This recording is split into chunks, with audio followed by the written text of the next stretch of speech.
1 minute کی سماع خراشی کروں گا جناب والا، پھر میرے آنریبل دوست وہ اپنی معروضات پیش کریں گے.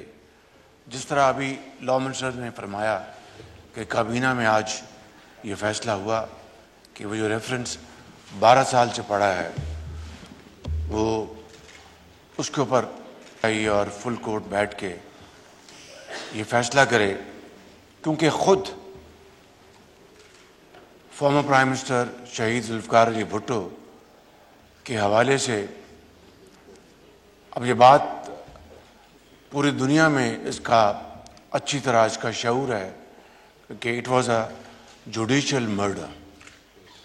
اور اگر میں غلط نہیں تو فیصلہ کرنے والوں میں ایک جج نے بعد میں اپنی یادداشتوں میں اس بات کا اعتراف کیا کہ وزیر اعظم ذوالفقار علی بھٹو جو کہ 1973 کے آئین کے بانیوں میں شامل ہوتے ہیں، ان کی حکومت تھی اور 1973 کا آئین مارز وجود میں آیا.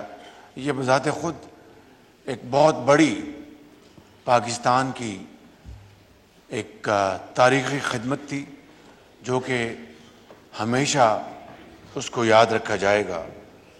تو میں سمجھتا ہوں کہ اور دیکھیے یہ جناب اسپیکر یہ کیسا تاریخ کا جبر ہے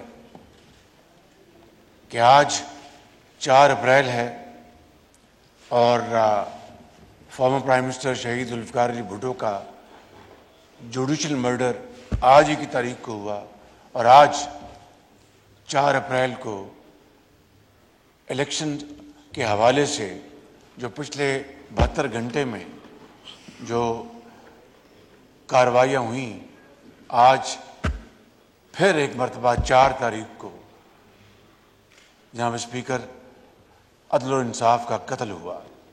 میں سمجھتا ہوں کہ اس کی جتنی بھی مذمت کی جائے کم ہے.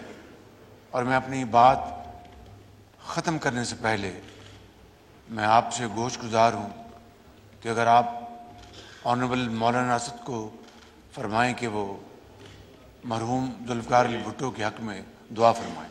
تو نظر آ رہا ہے سامنے لکھا ہوا ہے ظلم مٹنے کے لیے 2 چیزوں سے مٹے گا بھائی. ایک عدل کی کرسی پہ جو لوگ بیٹھتے ہیں نا وہ عدل کے حساب سے فیصلے کرنے لگے، دوسرا قوم نکل کھڑی ہو ظلم کے خلاف تو ظلم ختم ہو جائے گا. یا ان دونوں میں سے کوئی ایک چیز ہو جائے یا دونوں ہو جائے. اگر 420 کا مقدمہ تھا اس وقت عدلیہ میں جو لوگ بیٹھے ہوئے کیس دیکھ رہے تھے وہ پوچھتے نا یار چیٹ ہوا کون ہے،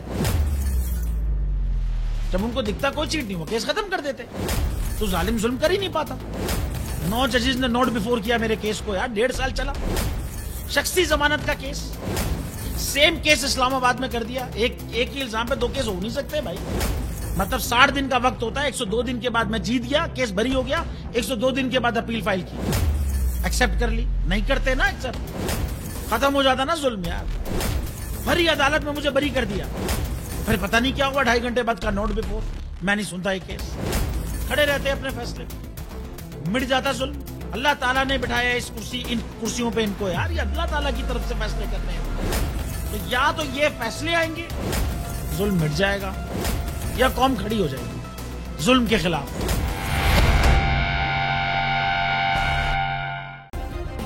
سبسکرائب کریں اور بیل دبائیں تاکہ کوئی خبر رہ نہ جائے.